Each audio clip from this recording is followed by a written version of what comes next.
Hi dears, പത്തനംമാറ്റിൻ്റെ ഇന്നത്തെ വിശേഷത്തിലേക്ക് എല്ലാവർക്കും സ്വാഗതം കേട്ടോ. അങ്ങനെ നയനയും കൂട്ടി ദേവയാനി വന്നത് കണ്ടിട്ട് ദഹിക്കാതെ നമ്മുടെ അനാമികയും ജലജയും ജാനകിയും ഒക്കെ നിൽക്കുക. എന്തിനെന്നാലും ഇങ്ങനൊരു ചതി ചെയ്തത്? ഇനിയിപ്പോൾ എന്ത് പറയാനാ?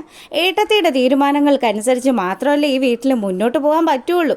അതുകൊണ്ട് നയനമോള് വലത് കാല് വെച്ചെടുത്ത് കയറിക്കോ. ഇനിയിപ്പം നിന്നെ ആരെങ്കിലുമൊക്കെ ആനയിക്കണമെന്ന് ചോദിക്കുകയാണ് ജലജ.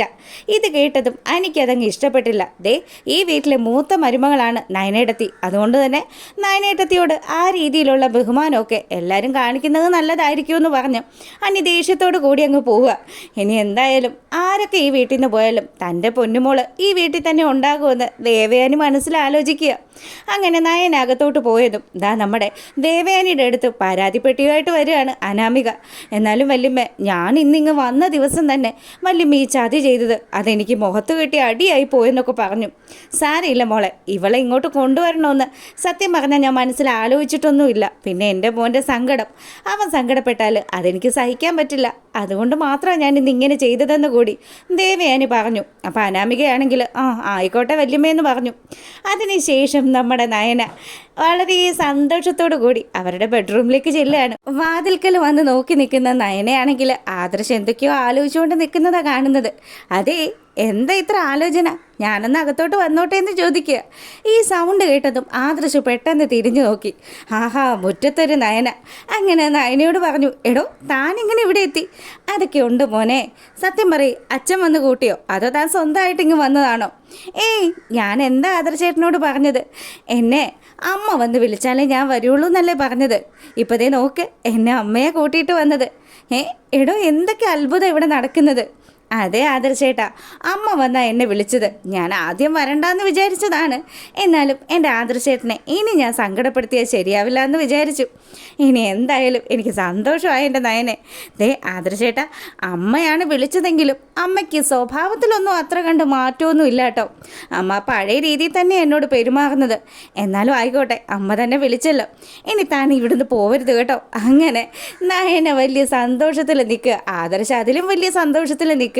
അപ്പം നയനയോട് പറഞ്ഞു, ഇനി താൻ പോകണമെന്നെങ്ങാനും വിചാരിച്ചാൽ തന്നെ ഞാൻ വിടില്ലടോ എന്നും പറഞ്ഞ് അവൻ നമ്മുടെ നയനയെ ചേർത്ത് നിർത്തുക. അതെ, ഈ റൊമാൻസൊക്കെ പിന്നെ ആവും. ഞാനേ ഇവിടെ വന്ന കാര്യം മറ്റുള്ളവരെ കൂടെ ഒന്ന് അറിയിക്കട്ടെ എന്ന് പറഞ്ഞു. മുത്തശ്ശൻ്റെയും മുത്തശ്ശിയുടെയും അടുത്തേക്ക് പോകാനാണ് നയന ആദർശിനോട് അനുവാദം മേടിക്കുന്നത്. അങ്ങനെ നയന വലിയ സന്തോഷത്തിൽ ചെല്ലുമ്പോൾ മുത്തവും മുത്തശ്ശിയും കൂടി ഓരോ കാര്യങ്ങളൊക്കെ സംസാരിക്കുക. അസുഖവും മാറിയില്ല, ഇനി എന്ത് ചെയ്യും? നമ്മൾ ആഗ്രഹിച്ചതുപോലെ കാര്യങ്ങളും നടന്നില്ല. അത് സാരമില്ല, നിങ്ങൾ വിഷമിക്കേണ്ടെന്ന് പറഞ്ഞ് മുത്തശ്ശനെ ആശ്വസിപ്പിച്ചുകൊണ്ടിരിക്കുക. അങ്ങനെ ഇവർ സംസാരിച്ചുകൊണ്ട് നിൽക്കുന്ന സമയം നമ്മുടെ നയന ആ റൂമിലേക്ക് കടന്നു വന്നു. അതേ, മരുന്നൊക്കെ ഇനി മുതൽ ഞാൻ എടുത്ത് തന്നോളാട്ടോ. ദേ, എല്ലാ കാര്യങ്ങളും നോക്കാൻ ഞാനിവിടെ വന്നിട്ടുണ്ടെന്ന് പറഞ്ഞതും മുത്തശ്ശി തിരിഞ്ഞു നോക്കി. നയനമോളോ? അതെ മുത്തശ്ശി, ഞാനിങ്ങോട്ട് വന്നു. ഈശ്വര, ഇത് സ്വപ്നം എങ്ങാനും ആണോ എന്ന് മുത്തശ്ശി ചോദിക്കുക. അയ്യോ എൻ്റെ മുത്തശ്ശി, രണ്ടുപേരും കൂടി എങ്ങനെയാ ഒരേ സ്വപ്നം കാണുന്നത്?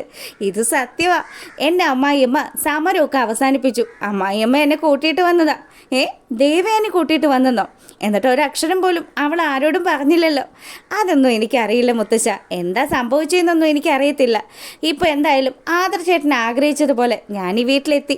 എനിക്കത് മാത്രമേ അറിയുള്ളൂ. പിന്നെ അമ്മയുടെ സ്വഭാവത്തിലൊന്നും അത്ര വലിയ മാറ്റമൊന്നുമില്ല.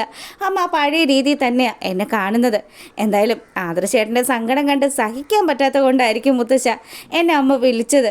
എനിക്കിപ്പോൾ ഒരുപാട് സന്തോഷമായെന്നൊക്കെ മുത്തശ്ശനും മുത്തശ്ശിയും ഒക്കെ നമ്മുടെ നയനയോട് പറയുക. ഇനി മുത്തശ്ശൻ്റെ അസുഖം കൂടി ഒന്ന് മാറിക്കഴിഞ്ഞാൽ നമ്മുടെ വീട്ടിൽ നല്ല സന്തോഷമായിരിക്കും.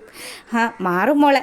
ഇപ്പം മോളെത്തിയില്ലേ, അതുപോലെ തന്നെ മുത്തശ്ശനും മാറ്റങ്ങളൊക്കെ സംഭവിക്കുമെന്ന് മുത്തശ്ശൻ പറയുക. അപ്പോൾ മുത്തശ്ശൻ ഈ കാര്യങ്ങൾ മുഴുവനും വീട്ടുകാരിൽ നിന്ന് മറച്ചു വെച്ചിരിക്കുകയാണല്ലോ.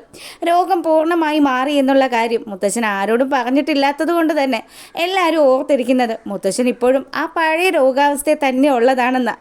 അങ്ങനെ ഇവർ വലിയ സന്തോഷത്തിൽ സംസാരിച്ചു കൊണ്ട് നിൽക്കുക. ഈ സമയമാണെങ്കിലോ നമ്മുടെ ആദർശ് വേഗം തന്നെ അമ്മയുടെ അടുത്തേക്ക് ചെന്നു. അതെ അമ്മേ, എന്താ മോനെ നീ ഇങ്ങ് വന്നേന്ന് ചോദിക്കുമ്പം നമ്മുടെ ദേവയാനിയുടെ കൈയൊക്കെ എടുത്തു പിടിച്ച് ആദർശ് പറഞ്ഞു, അമ്മ ഇന്ന് ചെയ്ത കാര്യം ഒരിക്കലും എനിക്ക് മറക്കാൻ പറ്റില്ല. അമ്മ നയനയെ പോയി കൂട്ടിക്കൊണ്ട് വരുമെന്നൊന്നും ഞാൻ സ്വപ്നത്തിൽ പോലും വിചാരിച്ചിട്ടില്ല എന്ന് പറഞ്ഞു.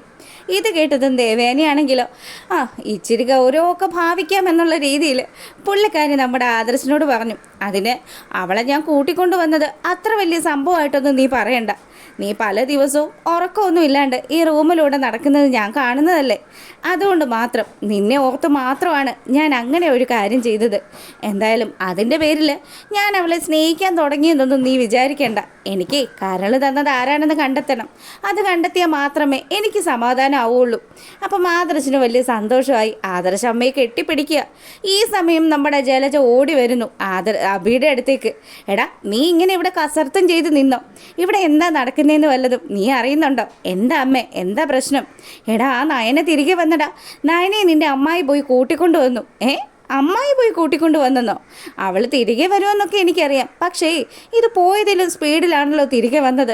പിന്നെ ആകെയുള്ളൊരു സമാധാനം എന്ന് പറഞ്ഞാൽ അനാമികയെ എരികേറ്റി കൊടുത്താൽ അവളും ഇവളുമാരും തമ്മിലുള്ള സ്റ്റണ്ട് കാണാൻ പറ്റും. അത് മാത്രമേ ഉള്ളൂ ആകെ ഒരു ആശ്വാസം. ആ കിളവനും കിളവിയ ഇതിനൊക്കെ കൊട പിടിക്കുന്നതെന്ന് ജലജ പറയുക. ഇത് കേട്ടതും അഭിയാണെങ്കിൽ എന്നാലും വലിയ കഷ്ടമായി പോയല്ലോ അമ്മേ. കഷ്ടം തന്നെയാണ് കഷ്ടം. ഇനി അമ്മ ഒരു കാര്യം ചെയ്യണം, അവളെ അങ്ങ് തിളപ്പിച്ചു കൊടുത്തേക്ക് അനാമികയെ. ആയിക്കോട്ടെ മോനെ എന്ന് പറഞ്ഞ് ജലജ അവിടുന്ന് പോയി. പിന്നീടാണെങ്കിൽ നമ്മുടേതാ ജയനും അതുപോലെ ആദർശും കൂടി അമ്മയ്ക്ക് എന്താ മാറ്റം സംഭവിച്ചിരിക്കുന്നതെന്നൊക്കെ ആലോചിച്ചുകൊണ്ട് നിൽക്കുമ്പം നമ്മുടെ ആദർശ് പറഞ്ഞു, ഇനി അച്ഛ അമ്മയെങ്ങാനും നയനെയാണ് കരൾ നൽകിയതെങ്ങാനും കണ്ടുപിടിച്ച് കാണുമോ? എടാ, അങ്ങനെ കണ്ടുപിടിച്ചെങ്കിൽ അവൾ ഏത് രീതിയിലാണ് പ്രവർത്തിക്കേണ്ടത്? ഇതിപ്പോൾ ഒന്നും മനസ്സിലാവുന്നില്ലല്ലോ, മൊത്തത്തിൽ കൺഫ്യൂഷൻ ആണല്ലോ എന്നൊക്കെ ആലോചിച്ചുകൊണ്ട് നിൽക്കുമ്പം ദേവയാനി അങ്ങോട്ട് വന്നു. ദേവേ, ശരിക്കും താൻ തൻ്റെ മരുമോളെ ഇങ്ങോട്ട് കൂട്ടിക്കൊണ്ട് വന്നത് എന്തുകൊണ്ടാണെന്ന് ജയൻ ചോദിക്കുക. ഇത് കേട്ടതും ദേവയാനി കളം മാറ്റി ചവിട്ടി. അതെ, കുറേ കാലം ഇവരെന്നെ സങ്കടപ്പെടുത്തിയതല്ലേ, സത്യങ്ങളൊക്കെ എന്നിന്ന് മറച്ചു പിടിച്ചതല്ലേ, അതുകൊണ്ട് ഇവന്മാരോടൊന്നും ഇപ്പോൾ സത്യങ്ങളൊന്നും വെളിപ്പെടുത്തണ്ടെന്ന് നമ്മുടെ ദേവയാനി തീരുമാനിക്കുകയാണ്. അതുകൊണ്ട് തന്നെ ദേവയാനി ഒരു കർക്കശക്കാരിയുടെ അതേ ഗൗരവത്തിൽ നമ്മുടെ ആദർശിനോടും ജയനോടും സംസാരിക്കുക. അതെ, നിങ്ങളുടെ രണ്ടുപേരുടെ ആഗ്രഹം ഇപ്പോൾ സാധിച്ചല്ലോ. ജയേട്ടന് മരുമോള് വീട്ടിൽ വരണമെന്നും ആദർശന് അവൻ്റെ ഭാര്യ വീട്ടിൽ വരണമെന്നും ആയിരുന്നല്ലോ ആഗ്രഹം. അച്ഛനും അമ്മയ്ക്കും അതേ ആഗ്രഹം തന്നെയായിരുന്നു. എന്തായാലും നിങ്ങളുടെ ഈ ആഗ്രഹങ്ങളൊക്കെ ഞാൻ സാധിച്ചു തന്നില്ലേ. ഇനി എനിക്ക് കരൾ തന്ന കുട്ടിയെ കാണിച്ചു തരുന്നത്. എനിക്കവളെ കാണണം. എത്ര ദൂരത്താണെങ്കിലും എനിക്കവളെ കാണണം ജയേട്ടാന്ന് ദേവയാനി പറഞ്ഞതും രണ്ടുപേർക്കും മനസ്സിലായി. നയനയല്ല കരൾ കൊടുത്തത്. എന്തായാലും നയനയാണെന്ന് അമ്മ അറിഞ്ഞിരുന്നെങ്കിൽ ഉറപ്പായിട്ടും നയനയോട് ഈ രീതിയിലൊന്നും ആയിരിക്കില്ല പെരുമാറുന്നതെന്നൊക്കെ ആദർശ് ഇങ്ങനെ മനസ്സിൽ കാണുമ്പം നമ്മുടെ ദേവയാനി ഒരു കള്ളച്ചിരിയോട് കൂടി രണ്ടാളെയും നോക്കുക. നിങ്ങൾക്കറിയില്ല, എൻ്റെ മരുമോള് അവൾ എനിക്കിന്ന് ജീവനാണ്. എനിക്ക് പെൺമക്കളില്ലെങ്കിലും ആ പെൺമക്കളില്ലാത്തതിൻ്റെ കുറവ് തീർക്കാൻ ഈശ്വരൻ കൊണ്ട് തന്നതാണ് എൻ്റെ മോളെ എന്നൊക്കെ ആലോചിച്ചുകൊണ്ട് നിൽക്കുക ദേവയാനി. ഈ സമയം നമ്മുടെ ജയം പറഞ്ഞു, എടോ, അതിന് തനിക്ക് കരൾ തന്ന ആൾ അവരിവിടെയൊന്നും അല്ല ഇപ്പോൾ ഉള്ളത്. അവർ ദൂരെ ഒരു സ്ഥലത്ത് യാത്ര പോയിരിക്കുക.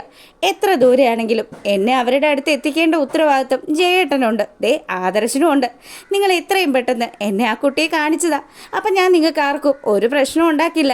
നിങ്ങൾ ആഗ്രഹിക്കുന്ന രീതിയിൽ ഞാനും മാറാൻ ചിന്തിക്കാമെന്നൊക്കെ പറഞ്ഞ് ദേവയാനി ഇങ്ങനെ ദേഷ്യപ്പെട്ടൊക്കെ സംസാരിച്ചുകൊണ്ട് നിൽക്കുക. ഈ സമയം ദേവയാനിക്ക് നല്ല ഉള്ളുകൊണ്ട് നല്ല സന്തോഷമുണ്ട്. തൻ്റെ വീട്ടിലേക്ക് താൻ ആഗ്രഹിച്ചതുപോലെ ഒരു മരുമകളാണ് നയന എന്നുള്ള കാര്യം.